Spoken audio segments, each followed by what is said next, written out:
The first thing I noticed was the sound of crystal glasses chiming like a chorus of bells.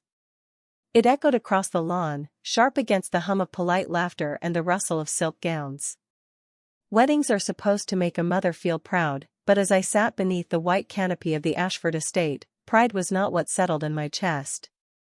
It was distance. Like I was watching my daughter step into a world I was never meant to touch. Sarah glowed. That much I'll give her. She moved through the guests in her vintage Chanel gown like it was made for her alone. The same dress I wore when I married her father, Frank. She hadn't asked if it was painful for me to see her in it. She had only declared she would. And there she was, floating past the hedge maze and marble fountains as if she'd been born among them, her laughter mixing easily with people who measured their worth in trust funds and inherited pearls. I straightened my navy dress, the one I'd bought on sale, and told myself I looked respectable. Respectable, though the women around me gleamed with diamonds bright enough to make me squint. Respectable, though every word from their mouths seemed wrapped in a kind of ease I'd never owned. Then I heard it. Not the music or the orchestra tuning up, but Sarah's voice, clear, confident, and cutting. "She's nothing like you," she told Patricia Ashford, her new mother-in-law, her tone dipped in sweetness. "My mom's, well, she's a failure. Pathetic, really. 30 years at a library. Can you imagine?" The words cracked across me harder than any slap. I froze, the champagne glass trembling in my hand. Patricia's smile tightened, approval flickering in her eyes. A breeze moved through the garden, rattling the roses in their tall glass vases. For a moment, all I could think about was how many double shifts I'd worked so Sarah could study at Yale, how many nights Frank and I ate soup so she could attend summer programs. A failure? That was what she'd named me, here, in front of the people she wanted to impress. I set my glass down, steady now. Frank once told me that silence has power, but sometimes so does a voice. And I was about to remember which one I needed. I didn't make a scene. Not yet. The orchestra struck up a Cole Porter number, and couples began gliding across the dance floor while waiters slipped through with trays of champagne. I stayed in my chair, face arranged in something polite, while inside my ribs a storm was gathering. Sarah hadn't glanced in my direction since those words. She was busy dazzling her new family, weaving herself into their tapestry with practiced charm. To the untrained eye, she looked like a woman in love. To me, she looked like someone performing. It was in moments like these that Frank's absence pressed hardest against me. He would have seen it too. He always did.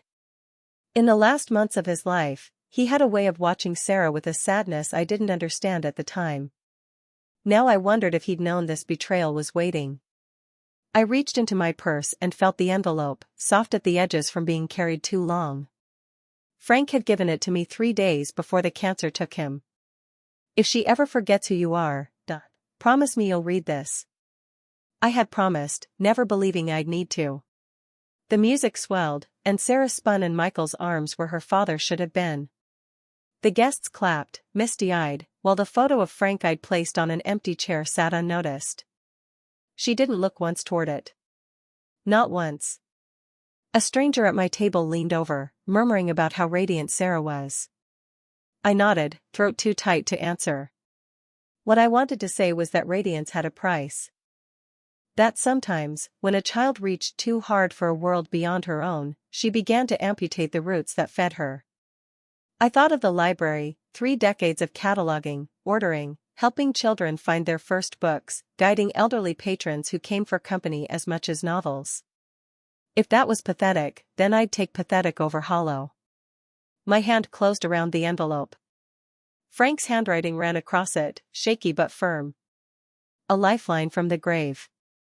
I wasn't ready to open it yet, but its weight reminded me I wasn't powerless. Somewhere between the clinking glasses and Sarah's laughter, a decision began to form. This night wasn't only hers.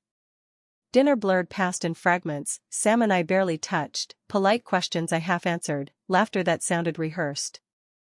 Across the room, Sarah glowed beneath chandeliers, raising her glass in the perfect rhythm of a bride who understood performance. I wanted to believe I'd misheard her earlier. That perhaps my ears, sharp as they were, had betrayed me. But then she leaned close to Patricia again, and I caught enough to know. I hadn't imagined a thing. When the orchestra shifted to Frank's favorite song, "The Way You Look Tonight," something inside me split. Sarah should have paused, should have looked toward that empty chair where his photograph sat. But she only leaned into Michael's chest, her laughter bright, her eyes elsewhere. My chest tightened.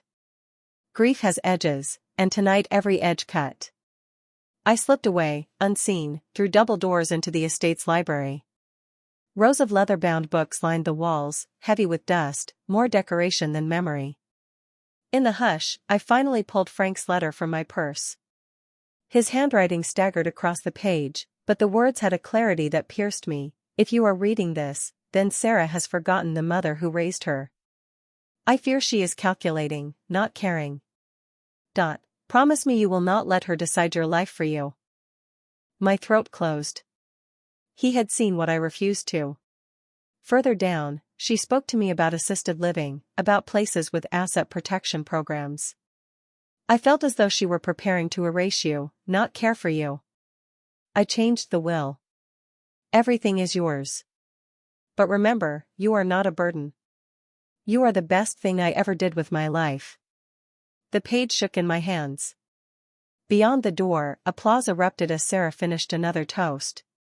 The sound felt like thunder against the quiet plea of Frank's voice in my hands.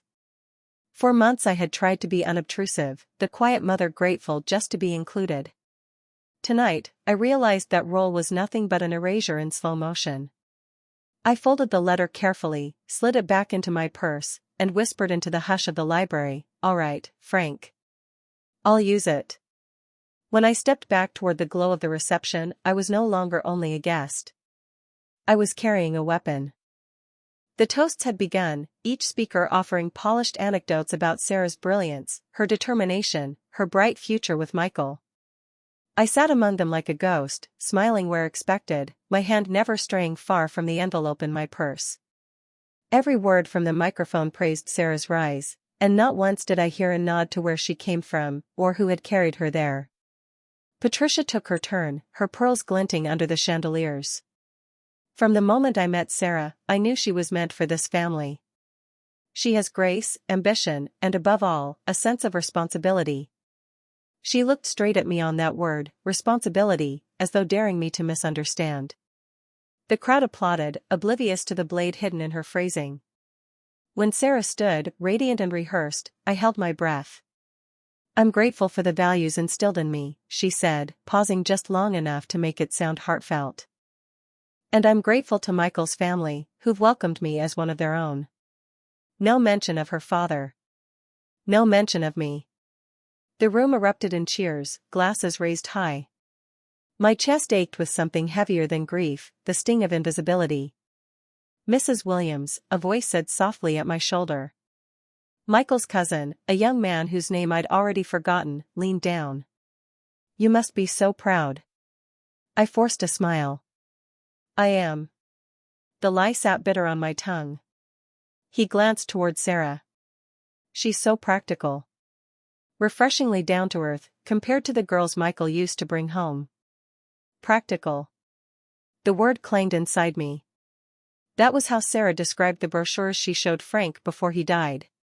Practical solutions. Practical futures. The orchestra swelled again. Waiters dimmed the lights.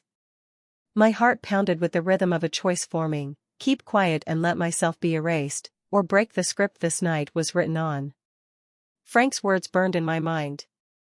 "You're the best thing I ever did with my life. Don't let her convince you otherwise." I stood slowly, my chair scraping against the polished floor. A ripple of heads turned in my direction. My hand slid into my purse and closed around the letter. For the first time all evening, Sarah's eyes found mine. And for the briefest moment, her smile faltered. The clinking of silverware quieted as I rose. No one interrupts a bride's toast, not in a house like this, not in a family like this. But I did. "Before we raise our glasses," I said, my voice carrying sharper than I expected, "there's something that needs to be heard tonight.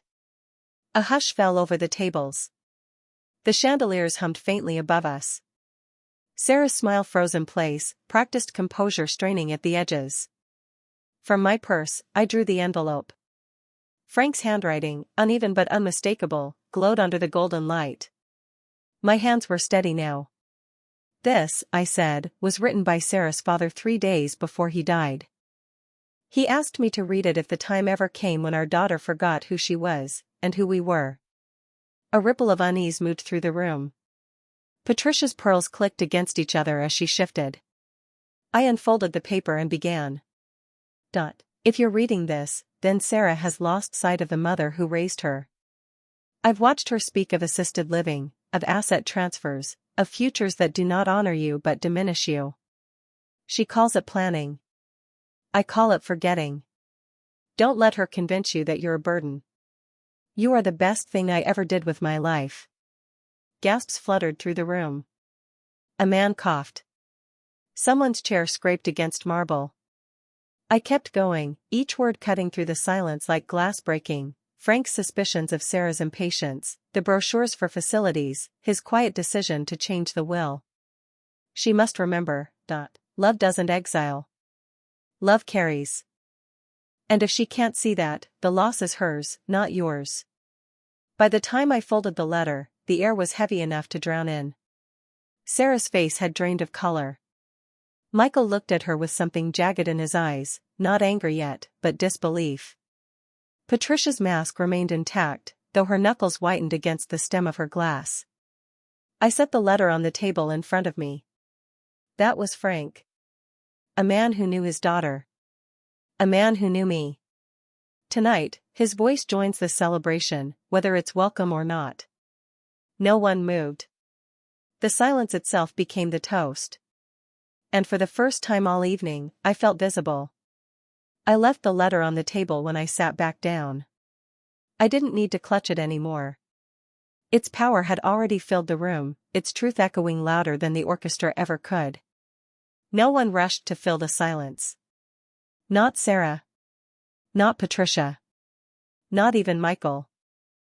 The guests shifted in their chairs, torn between curiosity and discomfort, waiting to see which story would survive this night, the polished one written for them, or the jagged one Frank's words had laid bare. Sarah lowered her glass. Her lips parted as if to speak, but no sound came. For once, she had no script, no ready smile. Just the face of a daughter who had been seen, exposed, and, perhaps, given a chance to choose differently. I didn't wait for her answer. Some truths don't demand responses. They demand reckoning. Later, when the orchestra returned and the laughter stumbled back into place, I stepped outside. The night air was cool, carrying the smell of roses and the faint salt of my tears. I walked past the manicured hedges, past the valet line, until the estate's lights glowed behind me like a stage I'd finally stepped off. Frank would have approved. Not of the pain, but of the clarity. He had always believed that love was less about comfort and more about seeing, truly seeing, the people you give your life to. Tonight, I'd forced our daughter to see me, whether she wanted to or not. Weeks later, Sarah called. Not to argue, not to scheme, but to ask if we could meet for coffee. Her voice trembled, thin with something she wasn't used to carrying, humility. Whether we rebuild from here, I don't know. Some bridges can be repaired. Some burn and light the way forward. What I do know is this: I am not a burden, and I will not vanish quietly because it's convenient. As I folded Frank's letter one last time and slipped it into my desk drawer, I realized the gift he'd left me wasn't just protection. It was permission to stand in my own light, even when the world tried to dim it. And that, I thought, is a legacy no one can erase.